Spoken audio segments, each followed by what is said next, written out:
Here's how to sign up for Shopify in 2026. There's an affiliate link in the description down below that will take you to this page where you can start for free, and you can also get 3 months for $1 per month. So all you have to do is put in your email address. In this case, I'm going to put in the contact email for Pixel and Bracket, so contact@pixelandbracket.com, and we'll move on to the next screen. You can sign up with email, or you can sign up, if you just click that sign up button, you can actually do like Google or other authentication as well.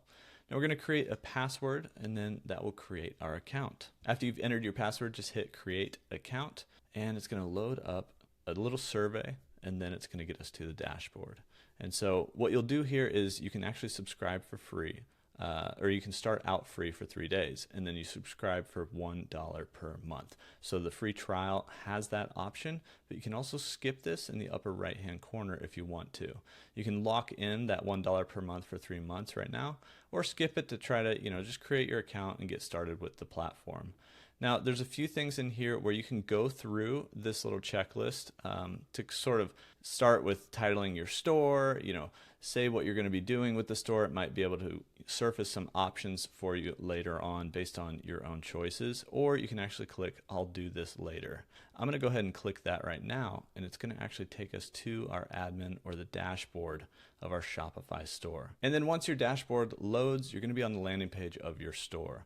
On the left-hand side, we've sort of got all the different things and tools you can do with your store, the different workspaces. In the lower left, we're going to see we can upgrade and select the plan. We also have our settings down here.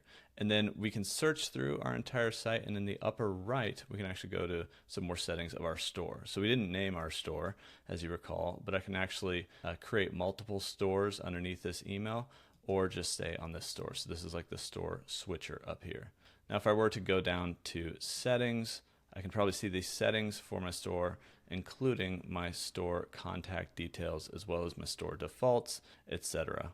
But that is how you can sign up for Shopify, and you don't have to pay right away. You can actually skip that portion and get 3 days for free to kind of play around with the site and start to build out your store and see if it's for you.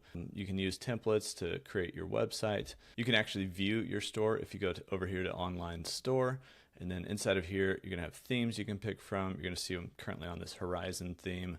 You can click view store up here. It's going to open up a preview of your store, which is very basic because I haven't put anything on the store yet. But we've essentially signed up for a Shopify account. You can use it for free for a few days. You can get 3 months for just $1 per month. Link in the description to get started. That's how you can sign up or create an account on Shopify.